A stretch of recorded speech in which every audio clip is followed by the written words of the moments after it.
Today we're getting prepped for a black bear hunt out in Idaho, out in the mountains. And one of the things I wanted to share with you is a technique that I'm using these days because I've learned from my mistakes in the past. And you could say I was lazy in the past, and I don't know if it's lazy for sure, that's probably appropriate. But what I typically have done for many, many years is shoot steel at 300, 400, 500 yards after zeroing on paper up close. Well, the problem with shooting steel and confirming data at distance is you don't actually know where you hit that steel, right? Like you don't actually know if you hit it in the center, if you hit the very bottom, hit the left edge, right? Like that's a problem if you're actually figuring out your data so that you can dial on your hunt. And so today what we're doing out here is we're confirming zero at 50 yards. That's what I'm zeroing this gun at.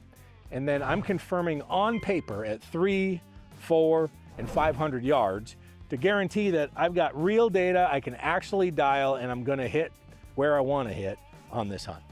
The first thing we're gonna do is we're gonna execute a good shot at 300 yards on steel just to confirm we're close before we start shooting and trying to poke holes in paper. Got it. All right, we're on steel.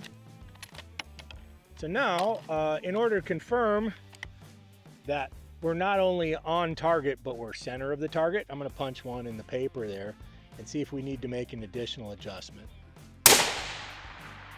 Yeah, we're about 3 inches left from a windage perspective and about 1 inch high. So I'm gonna make an adjustment, bring it right. You're on steel at 300, that's great. Ringing steel, I could ring steel all day by being 3 inches off. But throwing it on paper allowed me to make a minor correction and bring it center. So here's the paper we were shooting at 300, right? So my first shot was about 2 inches off left and maybe 1 inch high. And again, on a big target, like that's fine. That'd be on steel here, probably be on steel here.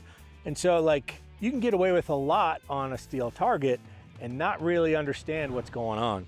And so I made a minor correction, took it maybe just a hair too far right, brought one back and got us really right about where we want to be.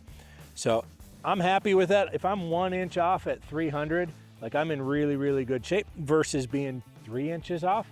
And that simple process of just putting a couple holes in paper, taking a little extra effort to shoot on paper to confirm.